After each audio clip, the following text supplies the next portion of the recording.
the heat from the quicks and beautiful through the covers. But he's in no hurry whatsoever. Look at quick delivery. Beautiful. Delivery.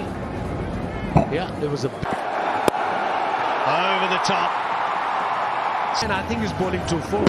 If you got pace, just take. Got to do with the toss as well. Pakistan won the toss, and I think.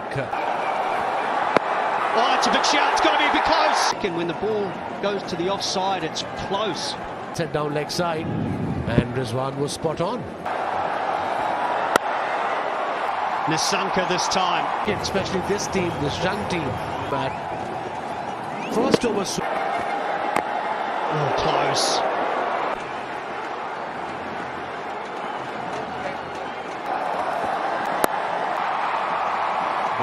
There hasn't been one just to push the weight of the batsman's economy rate, but they don't realize he bowls when two. He's trying to get under it. Good catch. Terribly in his first over, making an impact, but not coming off right.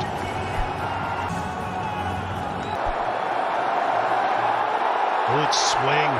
It's Lahore Qalandar's summer camp. Sri Lankan batting unit, especially Shanaka and Rajapaksha coming in next. Wow, look at that. That is pure top. Kilometers an hour, 151 to be exact. Or to his right behind Saurav. If he plays in the air, he goes through the gap. Boom! Slick. Yeah, what a delivery. And that's the winner. Good seam position, pitching in, coming back. Off. Gunatilaka got the batsman. When is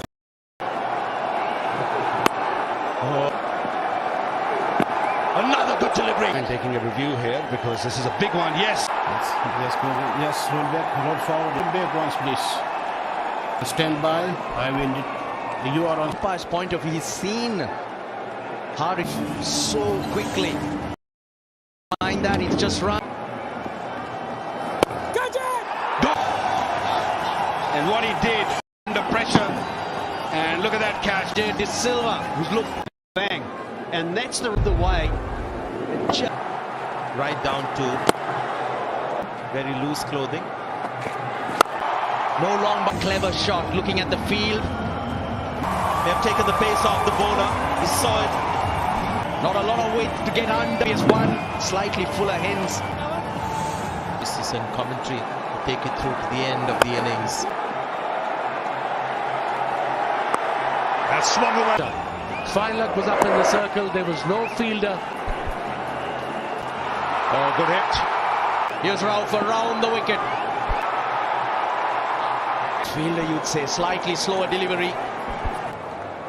Oh, yes. He's thrown it to home. And a cameo from Hasaranga well to get there. That's a good delivery. For the over. Field doesn't change. Nasim Shah has no option. Well, this is outstanding. In the crowd. Dubai. And I'm sure they'll be excited back home. Lipton yellow label का नया blend, ज्यादा तेज, ज्यादा गाढ़ी और ज्यादा जायकेदार। New Lipton, best taste ever. Batsman तैयार और इसी के साथ बॉल को उठा दिया है सीधे बाउंड्री लाइन के पास, जहां पर खड़े हैं डोनाल्ड, जो पिछले 100 मैचेस में 99 कैचेस छोड़ चुके हैं। लगता नहीं कि इस बार भी उनसे कोई उम्मीद लगाई जाती। Donald from walls. इस फिल्म की कहानी ट्रू इवेंट्स से जुड़ी है। इस फिल्म के स्टार्ट में एक लड़की पुलिस स्टेशन में दाखिल होकर एक वीडियो टेप प्ले करती है। इस वीडियो में गैरेथ द जैगर नामी मुजरम कन्फेस्ट करता दिखाई देता है, जिसमें वो इतराफ़ करता है कि किस तरह वो नेशनल पार्टी के एक कैबिनेट मिनिस्टर के लिए लड़कियों को अगवा करते थे। वो मजीद बताता है कि उस मिनिस्टर का बराकपान में एक फार्म था और उस फार्म के पीछे एक एयर स्ट्रिप थी जहां से वो लड़कियां मिडिल ईस्ट कंट्री में सप्लाई करते थे। लेकिन वो सभी लड़कियों को स्मगल नहीं करते थे, बल्कि कुछ को यूज करके कत्ल कर देते थे। इससे अगले सीन में पार्क में कुछ बच्चे खेल रहे होते हैं कि पार्क के बाहर बैठा एक आदमी एक बच्ची को आने का इशारा करता है। उसके बाद वो बच्ची को गाड़ी में बिठाकर जैसे ही वहां से निकलता है, एक गाड़ी उसका पीछा करना शुरू कर देती है। जैसे ही वो घर पहुंचता है, बच्ची गाड़ी से निकलकर घर के अंदर चली जाती है। और ये आदमी जिसका नाम कैरल होता है, जब गाड़ी को पार्क कर रहा होता है तो पीछे से एक नामालूम शख्स आकर इसको टेजर से बेहोश कर देता है और फिर उसको किसी वीरान जगह में ले जाकर गोली मार देता है। अगले दिन एक पार्क से कैरल की लाश मिलती है। इसकी बॉडी पर खंजर से TSC छेदा होता है, जो कि एक मिसिंग लड़की के नाम का एब्रीवेशन होता है। इससे अगले सीन में पुलिस के कुछ सिपाही एक घर में रेड करते हैं। रेड के दौरान इस घर से एक आदमी फरार होने की कोशिश करता है। एक लेडी पुलिस ऑफिसर जिसका नाम जोडी होता है, इसको पकड़ने की कोशिश करती है, लेकिन वो आदमी फरार होने में कामयाब हो जाता है। दरअसल इस घर को बच्चों को अगवा करने के बाद कैद करने के लिए इस्तेमाल किया जाता था। इससे अगले सीन में पुलिस स्टेशन में एक पुलिस ऑफिसर कैरल कत्ल केस के बारे में बता रहा होता है। जोडी इस कत्ल केस की इन्वेस्टिगेशन अपने जिम्मे लेती है। इसके बाद जोडी एक पुलिस ऑफिसर के साथ कैरल के घर जाकर इसकी बेटी से पूछताछ करती है। इतने में जोडी को घर के लॉन में कैरल की नवासी खेलती दिखाई देती है। जोडी जैसे ही इसके पास जाती है, पीछे से इस बच्ची की मॉम भी आ जाती है और जोडी को इससे बात करने से मना करती है। इस दौरान बच्ची गैराज की तरफ घबराई हुई नज़रों से देखती है, जिस पर जोडी को शक हो जाता है और वो गैराज की तलाशी लेती है। गैराज की रूफ से जोडी को एक वीडियो टेप मिल जाती है जिस पर इस बच्ची का नाम लिखा होता है। पुलिस स्टेशन जाकर जब जोडी ये टेप प्ले करती है तो इस वीडियो में कत्ल होने वाला कैरल अपनी नवासी को अब्यूज़ कर रहा होता है। इस पर जोडी अपने साथ खड़ी लड़की जिसका नाम नटोमी होता है उससे कहती है कि जिसने भी कैरल को कत्ल किया है वो ज़रूर इस बात को जानता था और हो सकता है कि वो भी इसमें इन्वॉल्व है। जोडी के जाने के बाद नटोमी ये टेप प्ले करती है और इस वीडियो को देखकर रोने लगती है। दरअसल इसको अपना चाइल्डहुड याद आ जाता है कि किस तरह वो भी एक कैबिनेट मिनिस्टर के हाथों अब्यूज़ हुई थी और उसके बाद इसको एक सेक्स एक्ट में छोड़ दिया गया था। इससे आगे रात के वक्त जोडी कैप्टन जॉर्ज के घर जाती है और उसको कैरल कत्ल केस के बारे में बताती है और वहाँ से मिलने वाली वीडियो टेप के बारे में भी आगाह करती है और उसको बताती है कि इस कत्ल केस का 23 साल कबल लापता होने वाली 6 लड़कियों से कोई ना कोई कनेक्शन ज़रूर है। जिस पर कैप्टन इसकी बात को समझने की बजाय जोडी को मेंटली डिस्टर्ब करार देकर इसको जबरी छुट्टी दे देता है। इससे अगले सीन में एक नामालूम शख्स जिसने मास्क पहन रखा होता है सेक्स एक्ट में दाखिल होकर फायरिंग करके कुछ अफराद को कत्ल कर देता है। दरअसल ये नटोमी ही होती है जो ये कत्ल कर रही होती है। इसके बाद नटोमी का माजी दिखाया जाता है जिसमें वो सेक्स एक्ट की अजीतें बर्दाश्त करते हुए अपनी लाइफ में स्ट्रगल करती दिखाई देती है। नेक्स्ट डे जब सेक्स एक्ट पर कत्ल होने वाली वारदात को पुलिस देख रही होती है तो वहां पर जोडी को देखकर कैप्टन जॉर्ज इससे कहता है कि तुम यहाँ क्या कर रही हो। तो नटोमी कहती है कि इसको मैंने बुलाया है। इस केस की सूरत हाल को देखकर कैप्टन को जोडी की बातों पर यकीन होने लगता है और यहाँ से इनको कुछ ऐसे डॉक्यूमेंट्स मिलते हैं जो कि डरबन शिप यार्ड के होते हैं, जिससे इनको लगता है कि लड़कियों को इस बार इसी शिप यार्ड से स्मगल किया जाएगा। कैप्टन जॉर्ज जोडी को एक पुलिस ऑफिसर के साथ डरबन भेज देता है। जोडी जब डरबन जाकर शिप यार्ड पर रेड करती है तो वहां इनको कुछ नहीं मिलता और इस बात को वो फ़ोन पर नटोमी के साथ भी शेयर करती है।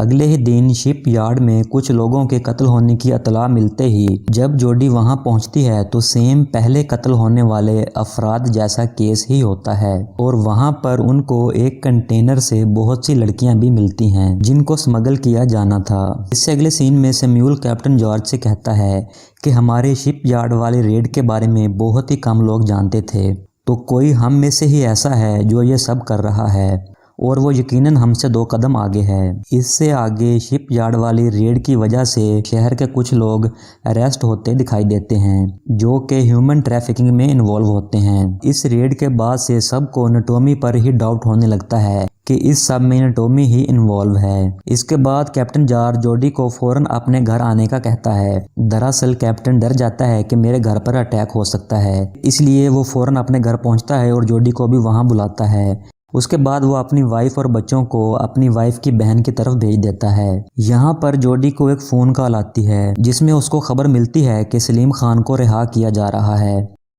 दरअसल शिप यार्ड वाली रेड के बाद सलीम खान, जो कि ह्यूमन ट्रैफिकिंग में इन्वॉल्व होता है, उसको भी अरेस्ट किया जाता है। लेकिन जोडी यहाँ पर एक मिस्टेक करती है जो कि सलीम खान को बिना वारंट के गिरफ्तार करती है। इससे आगे जोडी नटोमी को कोर्ट ले जाती है जहाँ सलीम खान रिहा हो रहा होता है।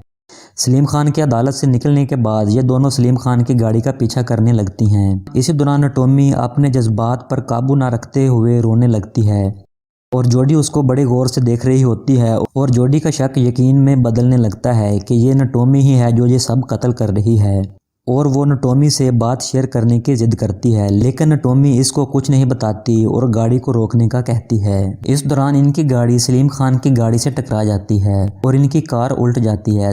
सलीम खान की गाड़ी से दो बंदे निकलकर इनको मारने के लिए आ रहे होते हैं, लेकिन नटोमी गाड़ी के अंदर से ही उनको कत्ल कर देती है।